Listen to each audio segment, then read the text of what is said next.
Pada tahun 1940, di Gua Yan'an, Mao Zedong sedang menyusun arahan taktis untuk perjuangan melawan Kuomintang.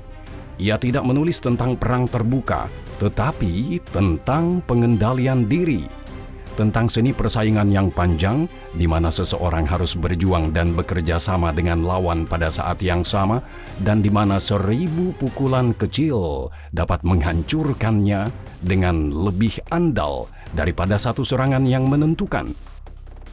86 tahun kemudian, di kompleks kepemimpinan Zhongnanhai di Beijing, pewaris politik Mao, Xi Jinping, menyambut Presiden Amerika Serikat Donald Trump dengan buku panduan yang sama tersimpan di saku belakangnya, meskipun orang Amerika tampaknya tidak menyadarinya. Dan ini memang merupakan peristiwa tingkat tinggi. Di Beijing, para pemimpin dua negara terkuat di dunia bertemu untuk pertama kalinya sejak 2017, yaitu sejak masa jabatan pertama Trump. Dalam beberapa minggu menjelang pertemuan puncak, ada harapan yang jelas bahwa pembicaraan Trump dengan Xi mungkin akan menghasilkan terobosan dalam hubungan Amerika Serikat-Tiongkok. Terlebih lagi karena satu kepentingan bersama telah muncul di antara mereka. Selat Hormuz harus dibuka kembali dan minyak harus terus mengalir melalui jantung ekonomi global. Rakyat Tiongkok menyambut Trump dengan kemegahan luar biasa.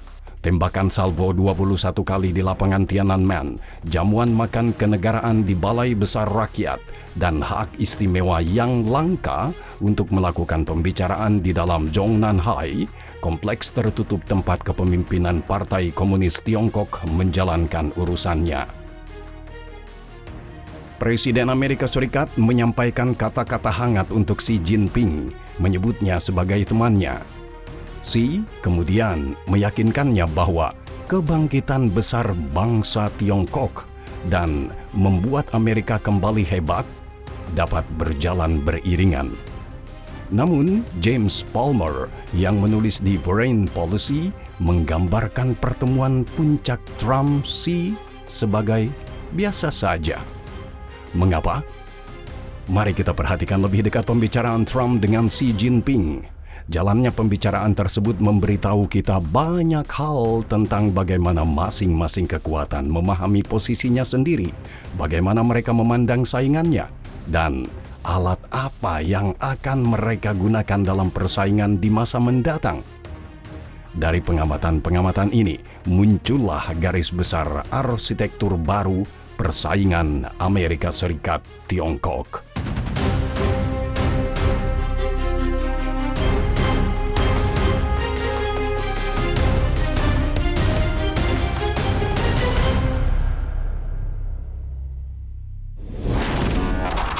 Amerika datang ke Beijing untuk berbisnis, dan hal ini terlihat di setiap tahap kunjungan, dimulai dari susunan delegasi Amerika Serikat itu sendiri. Meskipun secara formal delegasi tersebut dipimpin oleh Presiden Trump, pada tingkat diplomatik kunjungan tersebut dikoordinasikan oleh Menteri Keuangan Scott Bessent dan bukan seperti yang biasanya terjadi di masa lalu oleh Menteri Luar Negeri Marco Rubio. Dan itu bukanlah hal yang mengejutkan. Trump tidak datang ke Beijing untuk memecah dunia dengan China menjadi wilayah pengaruh baru. Ia datang dengan harapan bahwa China akan menandatangani kesepakatan untuk pesawat Boeing, untuk daging sapi dan kedelai dari petani Amerika, dan untuk chip Nvidia. Sifat transaksional kunjungan tersebut digarisbawahi oleh fakta bahwa Trump didampingi di Beijing oleh lebih dari selusin kepala eksekutif dari berbagai perusahaan terbesar Amerika. Elon Musk dari Tesla, Tim Cook dari Apple, Jensen Huang dari Nvidia, dan Kelly Ortberg dari Boeing. Gambar-gambar pengusaha Tiongkok yang menyapa Musk atau Cook dimaksudkan untuk menunjukkan bahwa perusahaan-perusahaan Amerika tetap sangat diperlukan bagi Beijing dan bahwa hegemoni ekonomi Amerika masih tak perlu dipertanyakan lagi.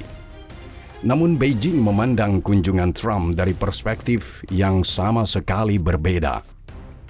Dalam beberapa minggu sebelum KTT, Media pemerintah Tiongkok menekankan kelemahan posisi negosiasi Trump menunjuk pada peringkat persetujuan mereka yang menurun, perang berkepanjangan dengan Iran dan blokade Selat Hormuz, serta putusan pengadilan yang telah membatalkan sebagian tarif yang diberlakukan tahun sebelumnya. Dari perspektif Tiongkok, Trump tidak tiba di Beijing sebagai pengusaha Amerika yang hebat, melainkan sebagai pemohon yang malang, seorang pemimpin yang terpaksa meminta bantuan Tiongkok untuk menyelesaikan krisis yang diciptakan oleh kebijakan kacau yang ia terapkan sendiri. Pihak Tiongkok memasuki pertemuan dengan kepercayaan diri yang lebih besar karena telah diperkuat oleh kesepakatan yang dicapai pada Oktober 2025 di Busan, di sela-sela KTT APEC, Forum Kerjasama Ekonomi Asia Pasifik. Pada saat itu, Tiongkok telah memblokir ekspor logam tanah jarang dan mineral penting, sumber daya yang sangat penting bagi industri pertahanan dan semikonduktor Amerika, dan memaksa Trump untuk mencabut sebagian tarif yang diberlakukan pada musim semi 2025, serta meninggalkan beberapa instrumen pengendalian ekspor yang menargetkan entitas Tiongkok. Dari sudut pandang Beijing, Busan merupakan bukti bahwa China memiliki pengaruh nyata atas perekonomian terbesar di dunia dan bahwa Trump, terlepas dari semua ancamannya, tidak punya pilihan selain menanggapinya dengan serius. Beijing kini ingin melangkah lebih jauh, menggunakan kunjungan Trump untuk sesuatu yang lebih serius daripada sekadar menutup kesepakatan perdagangan. Mereka ingin mendefinisikan ulang seluruh hubungan Amerika Serikat-Tiongkok. Namun, hal itu terjadi dengan cara yang mudah terlewatkan. Sebagian besar pers Barat berfokus pada upacara dan kehangatan tuan rumah. Foto-foto Trump dan Xi berjalan melalui kuil surga abad ke-15, jamuan makan, gambar-gambar miliarder Tiongkok berjabat tangan dengan Mas. Di Barat, kunjungan Beijing kurang dipandang sebagai upaya untuk mengubah hubungan antara dua negara adidaya dan lebih sebagai pencairan hubungan. Namun Xi Jinping, terlepas dari semua kesopanan yang ditunjukkan kepada tamu-tamu Amerikanya, terus menekankan kemandirian China dan garis merahnya. Hal ini paling jelas terlihat dalam pernyataan resmi yang dirilis Beijing setelah pembicaraan tersebut. Xi mengumumkan bahwa dia dan Trump telah menyepakati visi baru untuk membangun hubungan Tiongkok-Amerika Serikat yang konstruktif dan stabil secara strategis. Sekilas, stabilitas strategis konstruktif mungkin terdengar seperti hiasan diplomatik standar, tetapi di dalam negara partai Tiongkok, frasa seperti itu sangat penting. Frasa tersebut dikenal sebagai TIFA, formula politik resmi yang setelah diterbitkan dalam komunika resmi menjadi bahasa yang mengikat bagi pejabat partai komunis, media pemerintah, dan aparat diplomatik. Xi menggambarkan stabilitas strategis konstruktif melalui 4 pilar. Stabilitas positif berdasarkan kerjasama, stabilitas yang baik dengan persaingan yang moderat, stabilitas konstan dengan perbedaan yang dapat dikelola, dan stabilitas abadi dengan janji perdamaian. Yang terpenting adalah pilar kedua. Ini menandai pengakuan resmi pertama Beijing bahwa persaingan memang ada dalam hubungan Amerika Serikat-Tiongkok. Di bawah Joe Biden, Tiongkok secara kategoris menolak bahasa persaingan yang digunakan Amerika, menggambarkannya sebagai fiksi imperialis yang diciptakan di Washington. Sekarang Beijing menerima bahwa persaingan memang ada, tetapi hanya dalam kerangka yang ingin mereka definisikan sendiri. Dan disinilah letak jebakan konseptualnya. Pembaca Barat secara naluriah akan mengaitkan stabilitas strategis dengan bahasa yang familiar dari Perang Dingin, saluran komunikasi langsung antara Moskwa dan Washington, perjanjian pengendalian senjata seperti START, dan mekanisme yang dirancang untuk mencegah eskalasi yang tidak disengaja. Tetapi asosiasi itu menyesatkan. Formula Tiongkok mengacu pada tradisi intelektual yang sangat berbeda. Ini merujuk langsung pada arahan Mao Zedong tahun 1940 tentang taktik melawan Kuomintang. Mao tidak menulis tentang konflik terbuka, tetapi tentang situasi yang sangat mirip dengan situasi saat ini. Situasi di mana Anda harus bersaing dan bekerja sama dengan lawan yang sama pada saat yang bersamaan. Inti pemikiran Mao adalah pengendalian diri. Pengendalian diri memungkinkan dilakukannya perjuangan panjang tanpa perang total, tanpa bencana. Pengendalian diri ala Maois memperpanjang konfrontasi selama bertahun-tahun. Fokusnya adalah secara perlahan namun sistematis melemahkan posisi lawan sambil membangun kekuatan sendiri. Dalam logika ini, 1000 pukulan kecil lebih efektif daripada mempertaruhkan segalanya pada satu pukulan KO. Jika diterjemahkan ke dalam konteks saat ini, stabilitas strategis konstruktif Tiongkok bukanlah usulan gencatan senjata. Ini adalah upaya untuk mengelola kemunduran Amerika. Beijing yakin bukan hanya bahwa mereka telah menjadi kekuatan yang setara dengan Amerika Serikat, tetapi juga bahwa Amerika sendiri telah memasuki periode kemunduran imperialis. Tiongkok sekarang ingin menentukan kecepatan dan syarat untuk tahap akhir persaingan Amerika Serikat-Tiongkok, sambil melakukannya dengan cara yang menghindari konflik militer langsung. Sinyal-sinyal Tiongkok ini tidak membuat khawatir delegasi Amerika yang tampaknya tidak sepenuhnya memahami perspektif Beijing dan secara keliru membacanya melalui kacamata perang dingin. Marco Rubio bahkan mengatakan kepada media Amerika Serikat bahwa Washington menerima formula stabilitas strategis Tiongkok. Sementara itu, Presiden Trump mengatakan bahwa komentar Tiongkok tentang kemunduran Amerika adalah kritik yang adil terhadap pendahulunya, Presiden Biden. Konsep stabilitas strategis konstruktif China kini merambah ke isu paling kontroversial dalam hubungan Amerika Serikat-Tiongkok, Taiwan. Di dalam pesawat Air Force One dalam perjalanan pulang, Donald Trump mengatakan kepada wartawan bahwa salah satu isu yang telah ia diskusikan dengan Xi Jinping adalah pengiriman senjata Amerika Serikat ke Taiwan. Ini merupakan pelanggaran langsung terhadap apa yang disebut 6 jaminan, sebuah komitmen tahun 1982 dari pemerintahan Reagan yang tetap menjadi salah satu landasan kebijakan Amerika Serikat terhadap Taiwan. Jaminan kedua menyatakan bahwa Amerika Serikat tidak akan berkonsultasi dengan Beijing mengenai penjualan senjata ke Taipei. Trump memilih untuk mengabaikan prinsip itu dengan mengatakan, tahun 1980-an sudah lama sekali, sangat lama sekali. Pernyataan-pernyataannya segera memicu kekhawatiran di Taiwan yang masih menunggu keputusan Trump mengenai paket persenjataan baru senilai 14 miliar dolar. Parlemen Taiwan telah menyetujui pendanaan khusus sebesar 25 miliar dolar untuk pembelian dari Amerika Serikat. Trump diperkirakan akan mengesahkan paket tersebut sebelum berangkat ke Beijing, tetapi pada akhirnya tidak melakukannya, malah memutuskan untuk menggunakan isu persenjataan sebagai alat tawar-menawar dalam pembicaraan dengan Xi Jinping.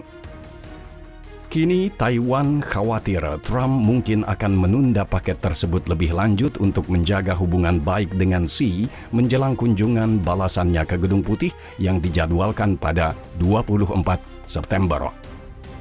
Pembatalan total pengiriman senjata ke Taiwan bukanlah pilihan yang akan diambil.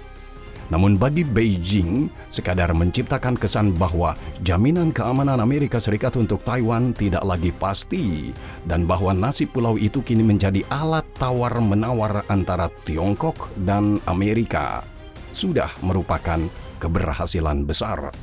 Hal ini merusak seluruh logika kebijakan keamanan Taipei.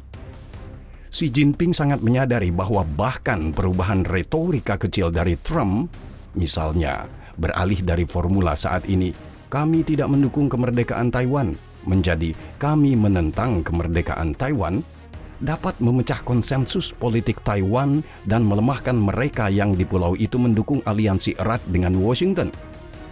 Dengan cara ini, setelah Ukraina, Uni Eropa, dan Republik Islam Iran, para ahli strategi Taiwan kini memiliki kesempatan mereka sendiri untuk mempelajari seni gelap Trumpologi. Pihak Tiongkok berfokus pada strategi. Dalam pembicaraan mereka dengan Trump, mereka mendorong untuk mendefinisikan kembali hubungan tersebut di sekitar stabilitas strategis yang konstruktif. Presiden Amerika berfokus pada isu-isu perdagangan yang mendesak, bidang-bidang di mana kesepakatan seharusnya lebih mudah dicapai, setidaknya secara teori.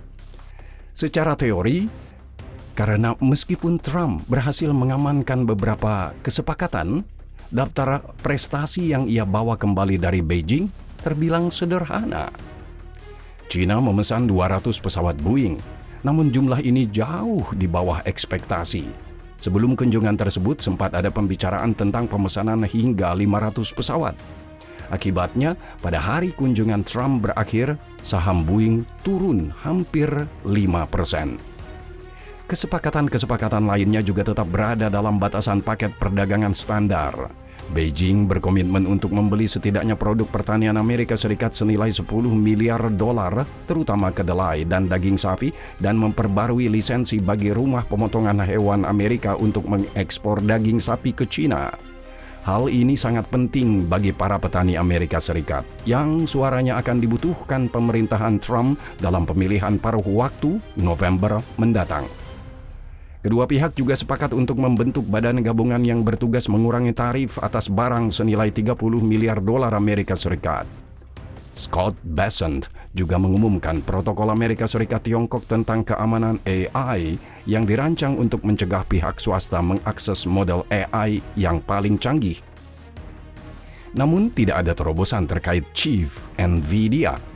Jensen Huang datang ke Beijing bersama Trump dengan harapan dapat menghidupkan kembali pesanan China untuk prosesor H200. Trump awalnya memblokir ekspornya ke China, tetapi akhirnya mengizinkan penjualan pada Desember 2025. Namun sejak saat itu, Beijing belum memberikan lampu hijau kepada pembeli domestik manapun untuk membeli chip NVIDIA. Ini disengaja. China ingin memaksa perusahaan-perusahaan dalam negerinya untuk menggunakan alternatif domestik seperti chip Huawei karena mereka melihat ketergantungan pada teknologi Amerika sebagai kerentanan strategis utama. Pembicaraan mengenai Iran juga berakhir tanpa terobosan. Trump berharap Xi akan membantu menekan Teheran untuk membuka kembali Selat Hormuz.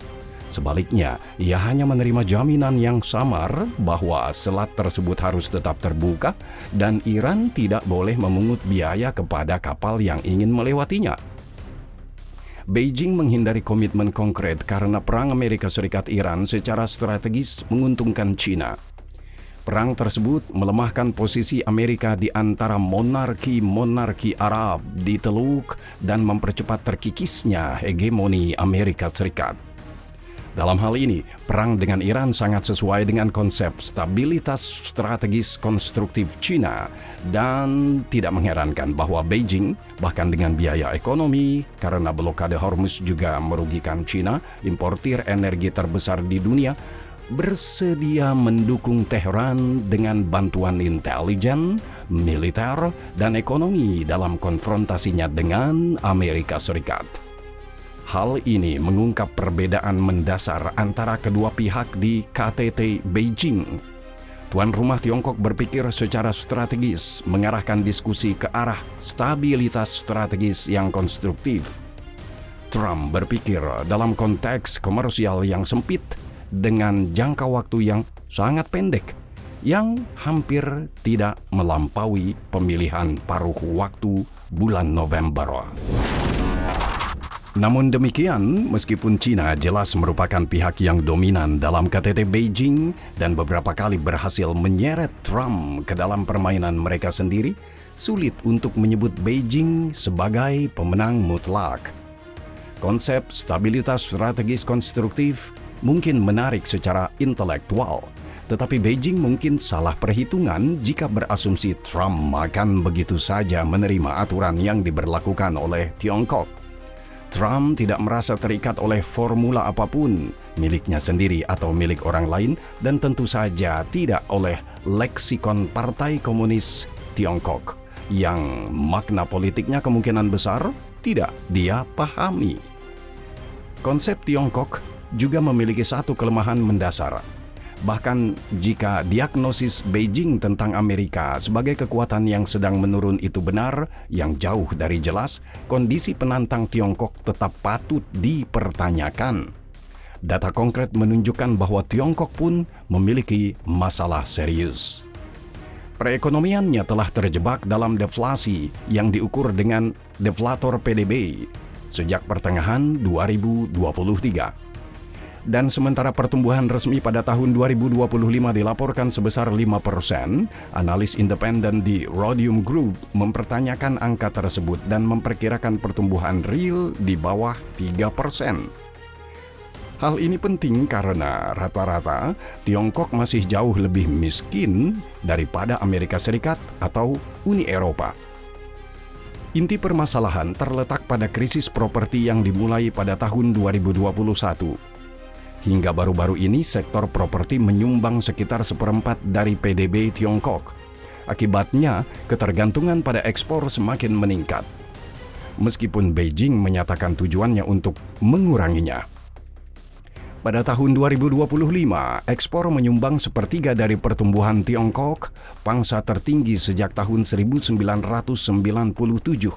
Sementara surplus perdagangan mencapai rekor 1,19 triliun dolar. Demografi juga sama kejamnya. Sejak 2022, untuk pertama kalinya sejak lompatan jauh ke depan, populasi Tiongkok menyusut dan angka kelahiran turun di bawah 1 anak per wanita. India, bukan Tiongkok, kini menjadi negara terpadat di dunia dan menurut beberapa perkiraan termasuk dari PBB, populasi Tiongkok dapat turun hingga ratusan juta jiwa dalam beberapa dekade mendatang. Masalah-masalah Tiongkok juga terlihat di bidang militer. Tentara Pembebasan Rakyat belum pernah berperang skala penuh sejak konfliknya dengan Vietnam pada tahun 1979. Sementara gelombang pembersihan yang dimulai pada tahun 2023 telah menyingkirkan lebih dari 100 perwira senior Tiongkok. Beijing yang terpaku pada citra Amerika yang melemah, tampaknya kehilangan pandangan terhadap fondasi rapuh kekuasaannya sendiri.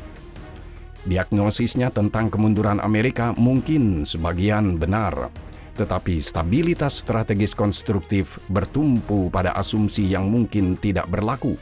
Pengekangan Maois sebagai strategi persaingan jangka panjang dan terukur hanya berhasil jika waktu berpihak pada Beijing. Kondisi ekonomi dan demografi Tiongkok membuat hal itu jauh dari kepastian.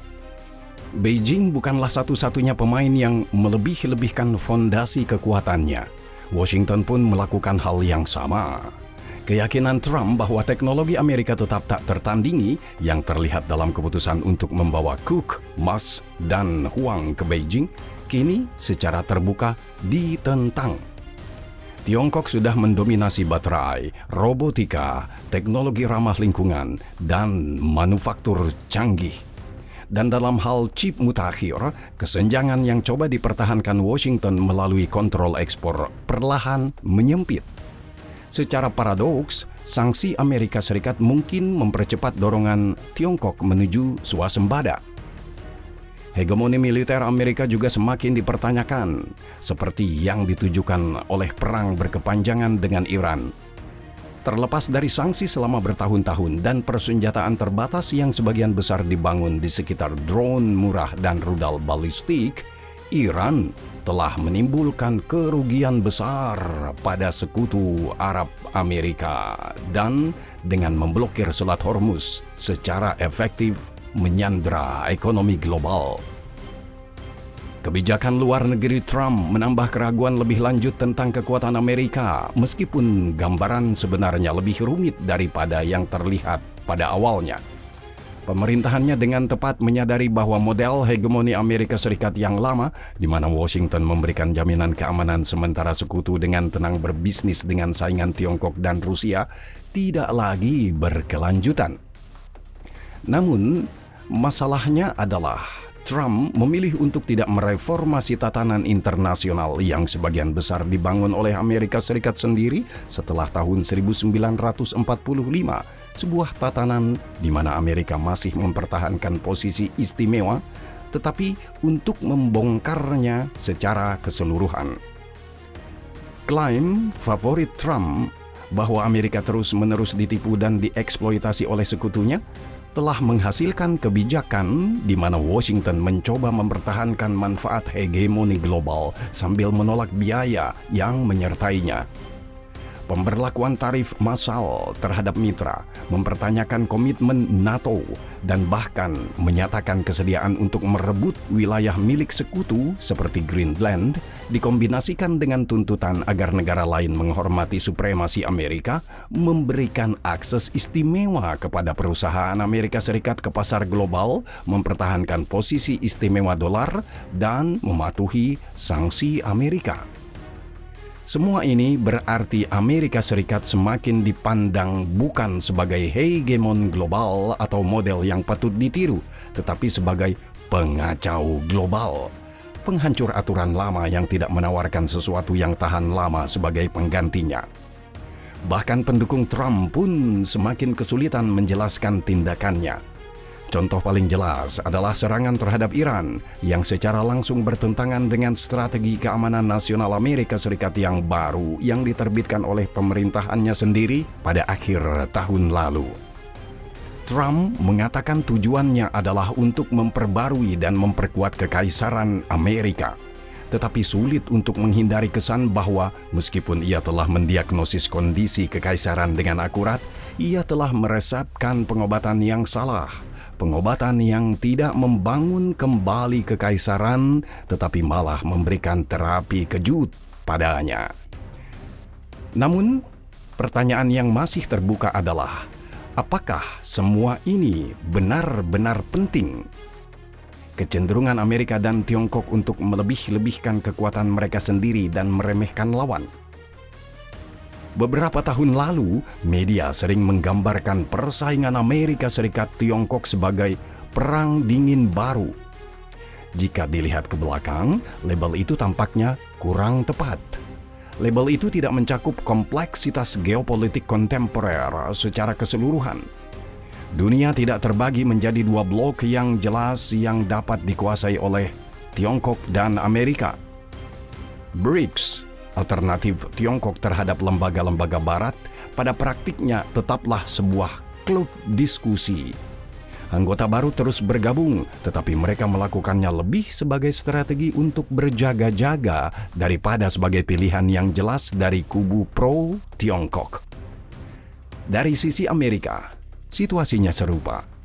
Mantan sekutu Amerika Serikat sedang mendiversifikasi hubungan mereka. Negara-negara di Global South diam-diam membangun pusat pengambilan keputusan mereka sendiri.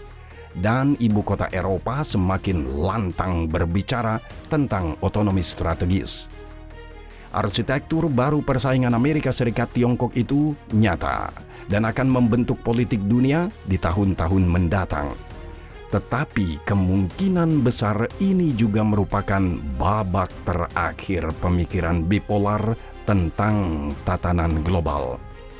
Masa depan lebih terletak pada multipolaritas, kekuatan menengah, dan blok ekonomi dan militer regional. Dunia ini lebih besar dari 5. Demikian Recep Tayyip Erdogan mengulanginya selama bertahun-tahun, menyerang monopoli anggota tetap Dewan Keamanan PBB. KTT Beijing menunjukkan bahwa saat ini dunia bahkan lebih besar dari 2 negara. Kedua pria itu meninggalkan Beijing dengan keyakinan bahwa permainan dimainkan sesuai dengan ketentuan mereka. Yang satu menghitung kontrak, yang lain menyempurnakan formula stabilitas strategis konstruktif. Tetapi mungkin revolusi terpenting di zaman kita adalah bahwa kedua diagnosis tersebut mungkin sama-sama salah, dan bahwa tatanan global baru jauh lebih luas daripada apapun yang dapat didefinisikan oleh Washington atau Beijing.